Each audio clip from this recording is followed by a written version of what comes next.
So we devised a system where we would invite publishers if they chose. This was invitation, not required at all. But if they would like, they would we would have a meeting of our best reading people, most experienced field people or department people, that we would have them meet with Alice in Alice Furry's office, with the people the trainers who were experts, and go through their proposed materials that they were working on and see if they had questions or anything that we could clarify. Well, what happened as a result was most of the publishers wanted the meeting, and what became apparent was their lack of understanding or any commitment to understanding of the whole foundation of what we were working on, which was on the foundation of the research evidence. And at least a few were challenging us. I thought, we were here to help you do what we will approve because it's based on the evidence. And it was education for me and I think all of us, that the reason they didn't produce that kind of material is they didn't know anything about it and didn't understand it, didn't know what the research was, and didn't really care. It was not anything to do with them. That was a big shock. You were saying also, even though the standards and the framework were explicit, they were explicit and had been out for quite a long time. No, this was, it was the people who challenged were interesting because it was sort of like this had nothing to do with them.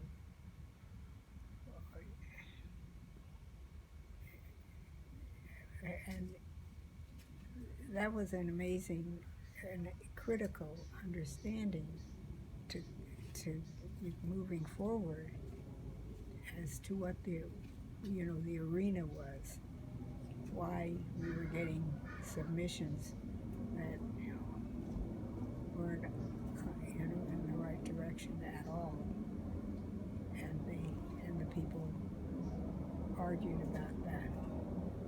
And I thought, ladies and gentlemen, we wrote the standards, we wrote the frameworks, these are the experts, this is the research. There's no room for argument on this. but yet they did. But they didn't get adopted if that was their position. I mean, we had turned a big corner in California at the time. So it was the second adoption after the standards. One of the other things that we did in California that really I thought had merit and was a result of cooperation by the company, we were able to have very specific meetings with the assessment people, the standards, the big standards company, and the experts in California, and more than that, even beyond California. And they worked together very well, developing the modifications of the assessments. It was impressive. I sat in both the language arts reading, but I also sat with the groups in math. Not that I was any expert in that, but listening to the discussions that the experts had with the company people who were the assessment experts, you could it was the right way to go, and it was very impressive. Now, the fact that they were willing to do that, um, and were, you know, cooperative, didn't consider it any kind of attack, because it wasn't. It was just trying to get it right.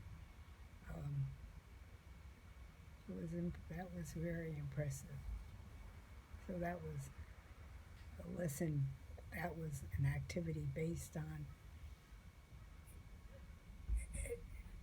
more advanced understanding of ourselves.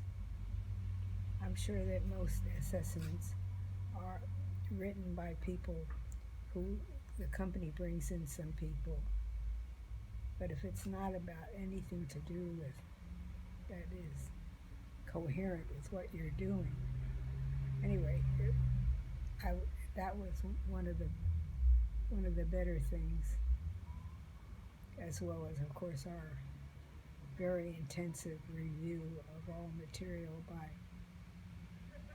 so many field educators who knew what they were doing. Didn't you feel that way?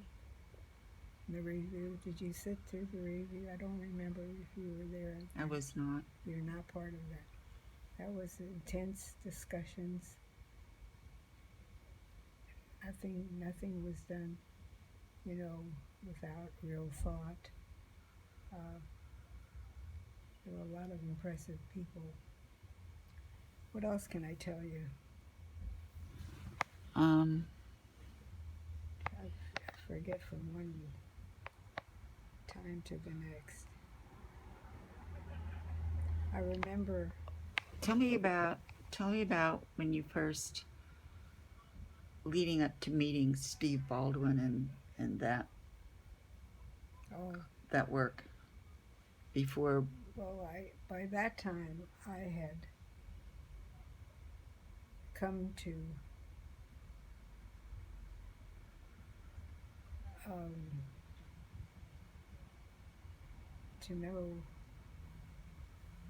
began to know what was wrong, both because of my experience as a grandmother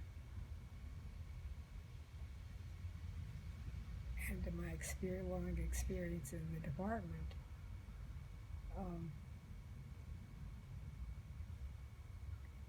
And because I'd begun to ask questions about my grandson. And one of the questions happened in a Bay Area district where they lived. And he, at the end of kindergarten or first grade, I can't remember, the teacher, I think was the kindergarten teacher, very nice,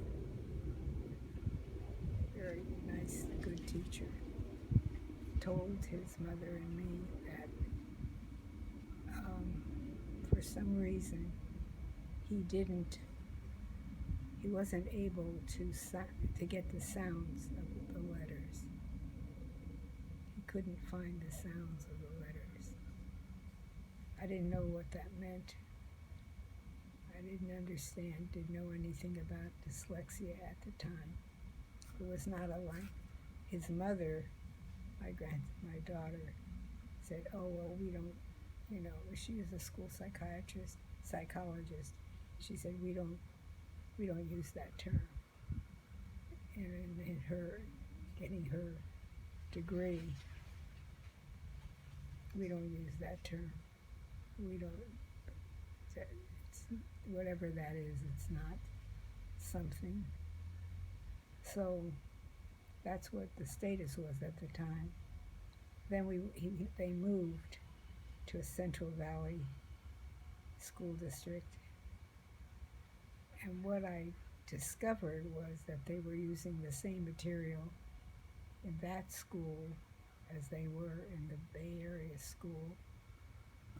And they had a resource specialist, and what I in observing, what I found was that the resource specialist was using the same material that the classroom teacher used. Those were leveled books, Level books, word wall. all of that. And the child was just floundering, and he's a very smart child. I mean, I'm not saying that just because he's my grandson, but he really is very bright. So it didn't have anything, and that just caused me to wonder what was going on, especially when somebody mentioned dyslexia, and I'd never heard of it. So around that time, and I should be more careful about the timing, I was in the Bay Area. I had met people who had a resource center. Oh, and I knew people who were involved in the one that's in San Luis Obispo, which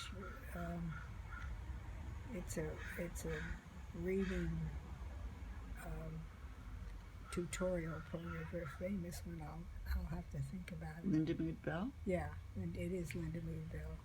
And one of my colleagues took me there, and I began to hear the words that would come to learn a lot about later. The whole idea of sounds of letters and phonics, and I used to think phonics was a conservative plot, just like all liberals did in the old days. Anyway, I was driving on 280, the western side of the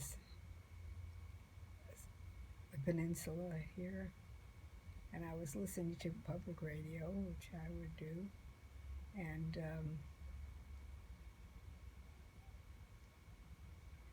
there were two people talking, a man who was from Washington, they said, and a woman who was from this Bay Area. And they were describing the condition that children had who were like that was my grandson. That there was maybe that's the first time I heard of dyslexia. I think that's true. And I was driving while I thought, they know and they can do something about it. So I got off the freeway and called the station, and the man was Reed Lyon, who was then the director of the whole research program that was going on in all the universities. And I was really excited about the fact that there was something to be done.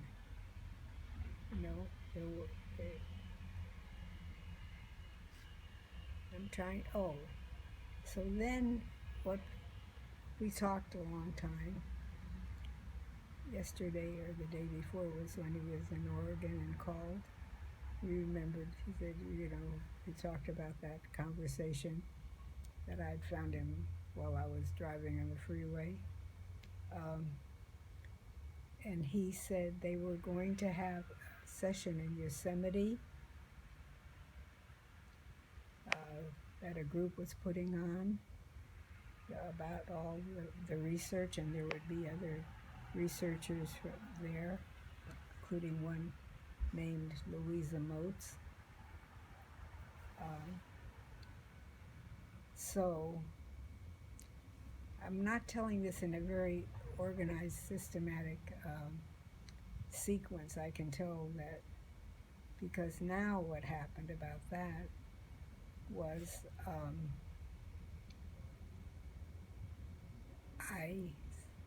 he said if you can get some people from Sacramento to come, I think it would be worth their while and yours.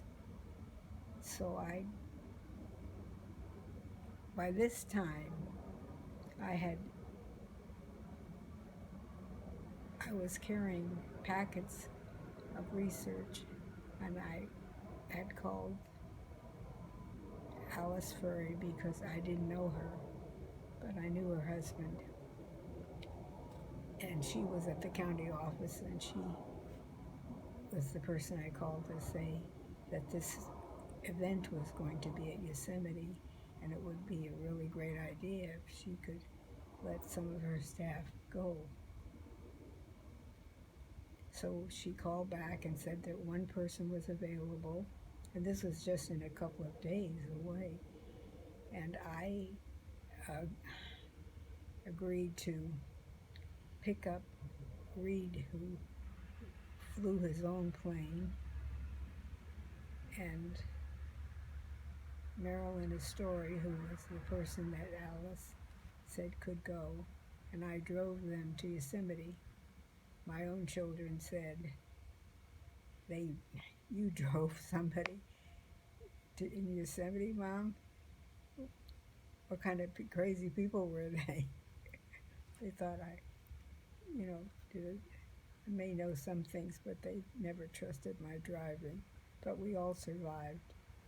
And that's where we met Louisa Moats, and that's where we came back, and Marilyn Story, the darling person. She was so excited.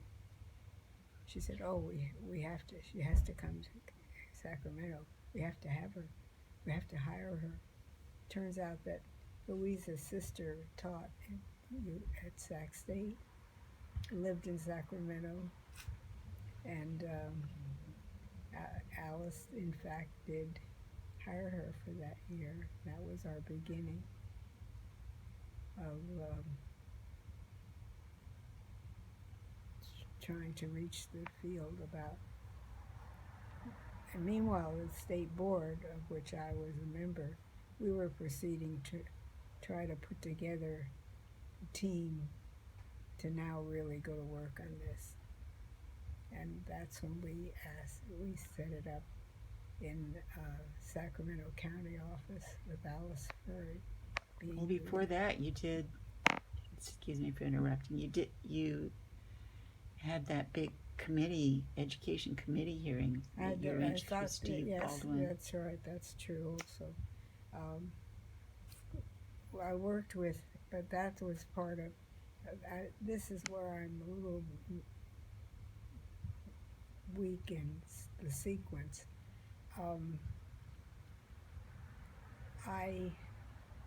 Preceding all of this,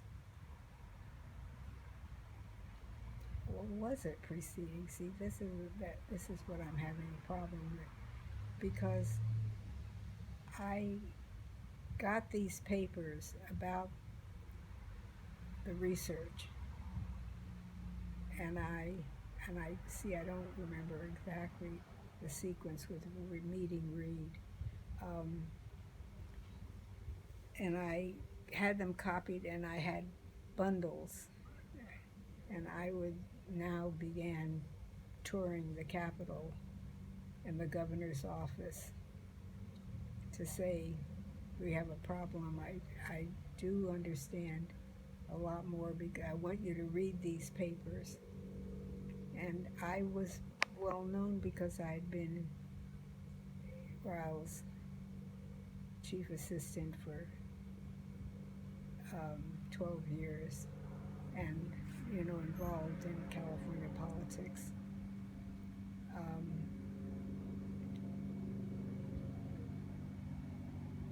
So Pete Wilson was now governor. I'm a liberal Democrat, not very influential in the governor's office. But I went to see, it was Marion DeMarco at the time, who was Secretary of Education, with all my material, and various legislators who I knew from my years in the Riles department.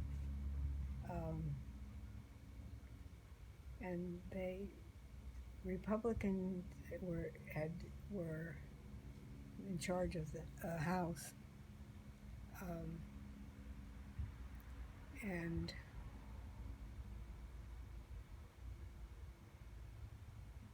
Jean DeMarco gave me one of her staff people to work with on this new reading endeavor, which I was now carrying the torch. And that person was Bill Furry. And that's one of the ways that I said one day, isn't your wife involved in education someplace in the county? He said she was. I said, well, good. I called her up and said, what do you know about this whole new reading issue? And she said, not much. I said, well, I'm sending you papers that are critical and important, and I hope you'll read them. That's how Alice and I met. But in addition, John Mockler and Catherine, whose last name I can't remember now, a Republican colleague of mine. Was that Weber, Catherine Weber? Different Catherine. No. I sent them with the papers to meet with the newly appointed head of the Assembly Education Committee, Steve Baldwin, who was a very conservative Republican and who had as his staff a young, very conservative Republican named Bill Lucia. So when John Mockler and Catherine, whose name I will fill in some, met, Bill Lucia was very distressed that Steve Baldwin met with these one Democrat and one on a subject he hadn't been involved in. So he was told by Steve Baldwin, as he raised the cries of anguish, that he had to meet with me so I could hear, so he could hear our story. So Bill Lucia and I had lunch, and it was love at first sight. He was very smart, and he understood the issue completely. And he then gave me someone to work with. He said, what should we do? And then, well, we have to have a hearing. Our legislators, both parties, need to hear the research findings and what the problems are. So, and I had, I had credence. I don't know the word. Credibility? Credibility, because of my long years. So, Steve Baldwin gave me an intern. He had a 6-month intern from San Diego on his staff, and who he said that this intern would be assigned to work with me on putting together this hearing. That was Dale Webster. That's when we had the 8 or 9 hour hearing with all the best experts in the state. I put that testimony online. Yeah, someone told me that, and I watched a piece of it. The piece I watched was with Leslie, who was a neighbor of mine in Novato, and who knew a lot about this kind of thing. Her mother was a teacher, conservative teacher. The old days, phonics, was considered was considered extremely rigid by most of us political liberals. I had a lot to learn because of this grandson of mine who was suffering the whole time. Well, some of it really was, some of the phonics reading programs when I was doing the reviews. Mm-hmm. Some of them were really rigid. I mean, I read a program that told the teachers exactly what to do, including show the phonics card, and then when you're finished with that one, put it in your apron and then pull out this card. And I mean, it was very, ridiculous. It was ridiculously rigid. Yeah. So then I understood. Yeah, That's when I learned where a lot of that came from, because of course that would be a real turnoff. No creativity left whatsoever to the end, or no instruction left to the teacher's discretion based upon what their kids know and what they need. Of course, teachers in California, as in most places, weren't even learning that there was an alternative to the sort of so-called creative. I don't know what they used to call the other way of whole language. Whole language, yes, whole language.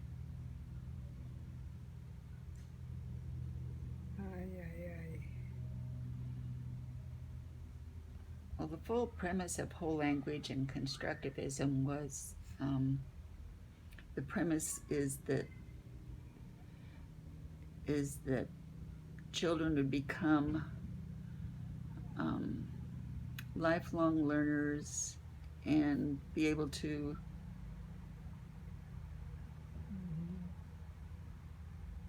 critical thinkers. That was the other piece, that their process developed critical thinkers. Yes, so therefore they didn't have to develop the foundation skills necessary. Well, they thought the children should do it themselves, right? They would get it. And if they developed those foundational skills on their own, then that would make them a critical thinker. I think that's the premise. Well, how could you get that from reading a book that says, my mom reads a story, my dad reads a story, my sister reads a story, my brother reads a story. And what you're doing is they're not learning the foundation, they're memorizing. And that doesn't get you anywhere. And I watched one of the people who was helping me identify, there were two people in Novato. One was a young mother whose mother had been a teacher. That was a woman named Leslie Schwartz, who was looking for a way to get this thing straightened out. She knew better. She knew it was wrong. And the other was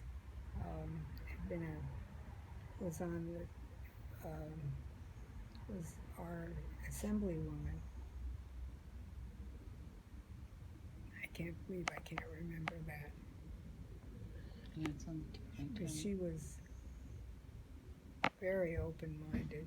I mean, she trusted that when I put up all these experts, that they were indeed experts.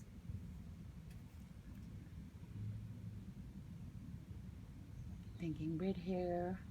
No. She started off as a council member. Didn't she? Wasn't she? She's a member. She was an elected member of the assembly. Right. But before that, I don't remember. Why did come up with her name? How can I forget her name? Anyway, those were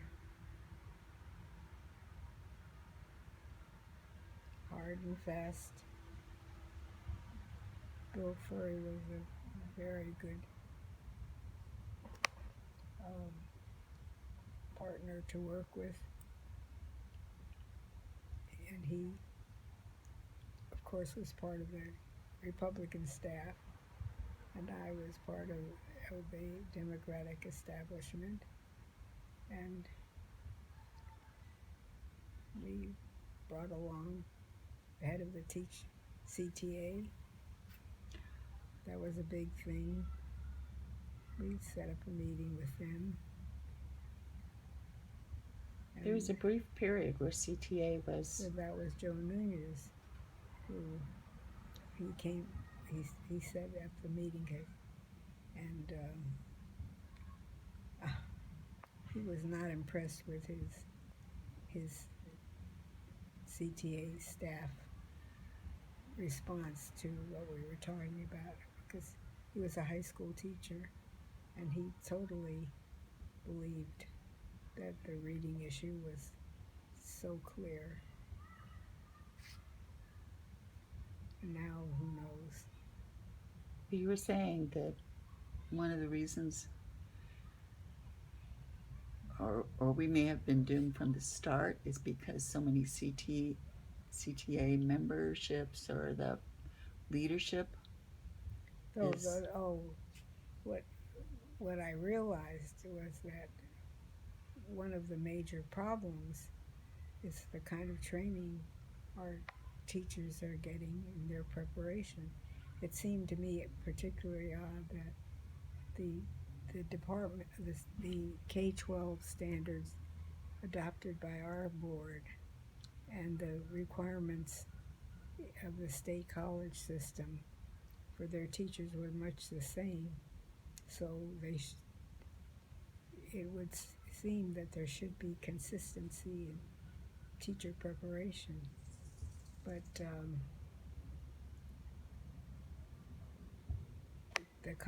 that's where the resistance is the most, is in the state college system, except for the special ed departments.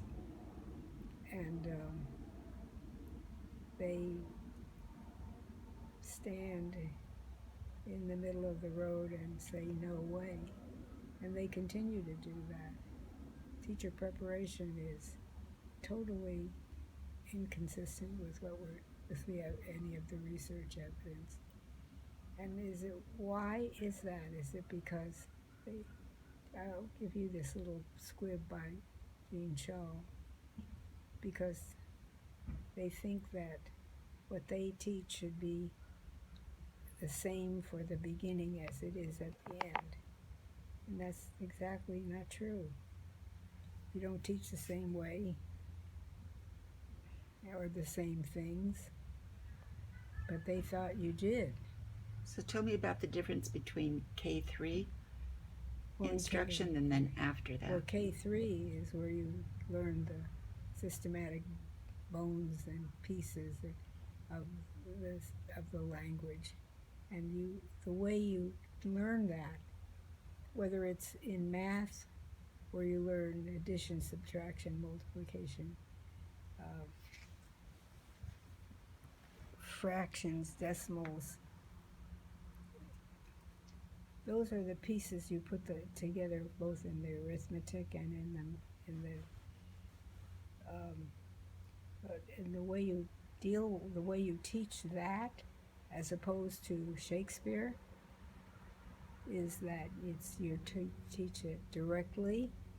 You're not waiting for the child to try to figure it out in some amorphous way. Directly, systematically, and plenty of practice. That's how you learn those foundation things that then are the structure you then build your creativity and imagination and complex mathematics. Because once as you're learning those skills, what happens to cause you to think critically and to be able to put pieces together and even for researchers to develop and solve new problems, is they need to be able to construct what they have learned, put together the pieces of their foundation, these foundational pieces and all of the things they've learned in a new and creative way. But if you're not given the foundations, those foundations, then you have nothing upon which to think critically.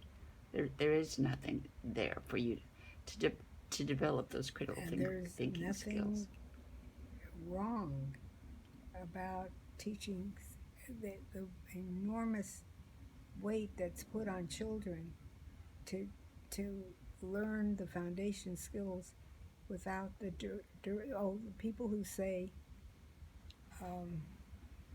well, everybody learns to read. It's automatic. They'll get there.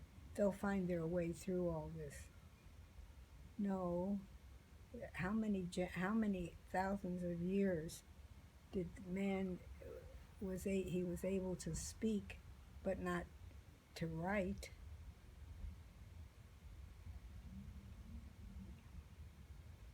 It's a false argument.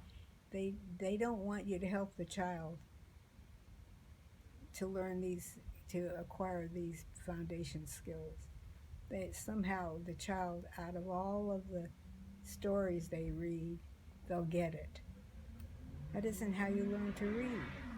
That isn't how man ever learned to read. That's really central. Right. I was proudly told by a teacher in a meeting that I went to that this man that I was talking to said, I'm not a teacher, I'm a facilitator. Yeah. Well, guess what? Our kids need to be taught those skills and the creativity. Man did not just learn to read as he learned to speak. Reading came much, much later. Just 5,000 years ago. Yeah. It was an invented language. So we're back now to where we started, aren't we? We are. So, I don't know. The turnaround, if you remember, the movement backwards, as I would.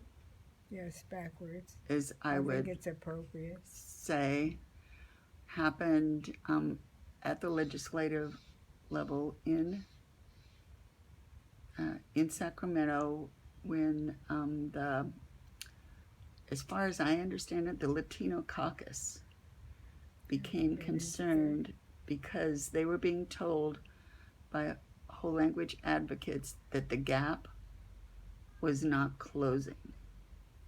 We had evidence that all of the children across the state, we were working within Reading First, working with all of the lowest performing schools across the state, high levels of English language learners, high neighborhoods in which there was a tremendous amount of poverty. We brought a lot of those school districts changed from performing on our STAR tests at the 10th percentile, moved them in 5 years to performing at the 80th percentile. The problem with that was that every organizational structure has a political leadership role, and they weren't in charge of this. That's a very important thing to say, that we required for the first time that the publisher just develop and publish a full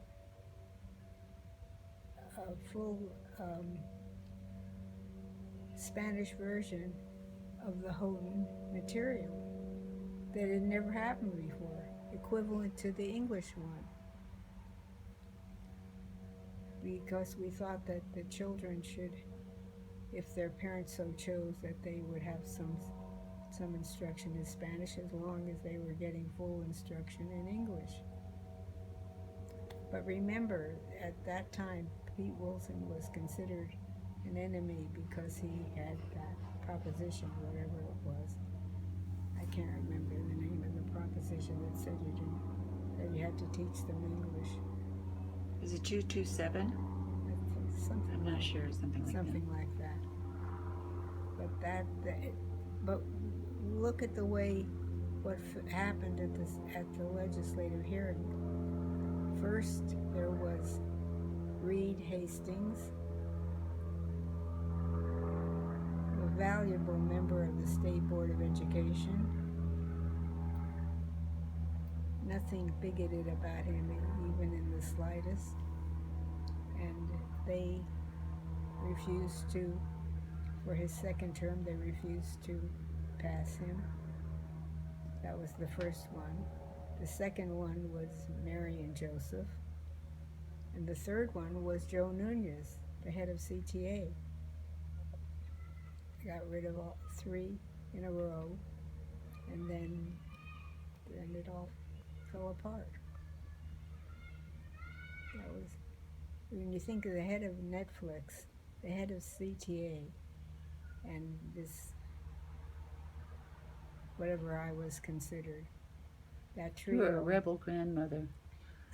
That trio, to wipe them off the board, they knew what they were doing, the ones who were the enemy of it. And then Leslie told me that one of them said, well, she said to them once, I suppose you're glad of what you did, happy about what you did. And they said, oh, we didn't do that. We didn't want to change what you did. We just didn't like the way you did it. Well, we don't need to include that in anything.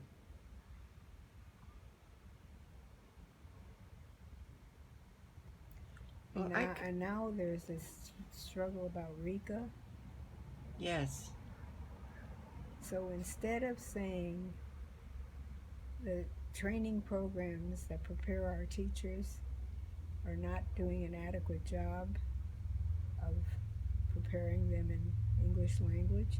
With the research. And the RICA, which was so carefully constructed, the fact that they can't pass it, maybe that has something to do with the inadequacy of their instruction at the college level. The instruction of the teachers. Yeah. Wouldn't you think? Well, if you can't pass a test. No, we'll get rid of the test. See? Well, then you don't have to. That takes care of that. Well, yeah, it's interesting because nobody's looking at the instruction that's happening in the college, at the institutions, in those classrooms. And They're I not told looking you at about what happened with me and the Fresno group, did I? I don't want this printed. But one day, the person in the president's office of the state college system called me. She was totally against everything we ever did. And she said, we've rewritten our framework for our K-3 reading, and we'd like you to review it. I said, Beverly, you want me to review your... I was chief enemy number 1 and 2 and 3. And so she said, no, we want to come and bring it to you. And they did. And actually wasn't fairly good. There were things that were good about it. There were some things that I thought should change, but it was a whole, acceptance that the way was different. So then, and they changed the things that I recommended, and then they had a statewide meeting with all the state college faculties. Each had a big round table, and they were one for every college, where they were going to present this. And they invited me, which is shocking, public enemy number 1. And I went around to each table, as I would always do in that kind of event, and introduce myself and say how glad I was to see them there, and the usual thing that one does, or at least some people do. And So I said to them, are most of the teachers who are hired in Fresno City schools your graduates? They said yes. I said, well, what is interesting to me is that you and we share the same standards, and what happens is the kids are just not getting it. I mean, the scores are really a bit not very good, and I was trying not to be me, nice lady. Yeah. So they said, now how, I want to say this the right way. Oh, they started a whole litany, the kind of litany always said, well, the parents take them out for a month in Christmas, then nobody speaks English in their house. They don't have any extra time for books. Every reason. No support by parents. Yeah, every reason why it doesn't work. Except. So I said,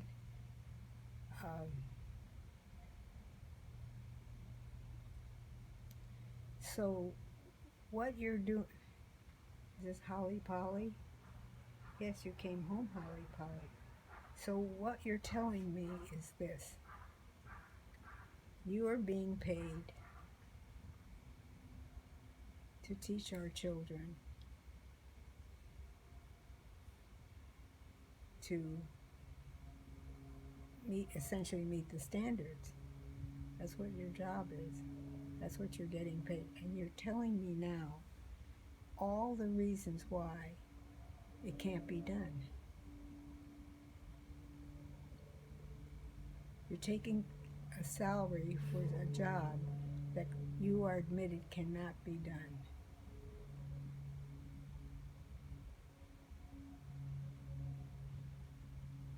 I don't know what to say about that. That was a good one, wasn't it? Well, I was told the reason my son didn't learn to read because I hadn't read to him enough, so it was my fault. Of course it was. But they were getting paid to teach the kids this. The kids didn't get it. And they had every reason why they never would be able to get it.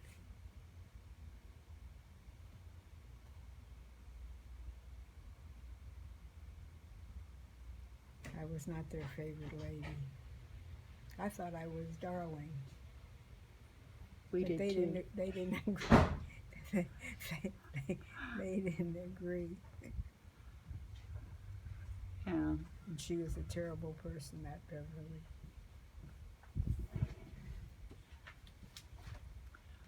Well,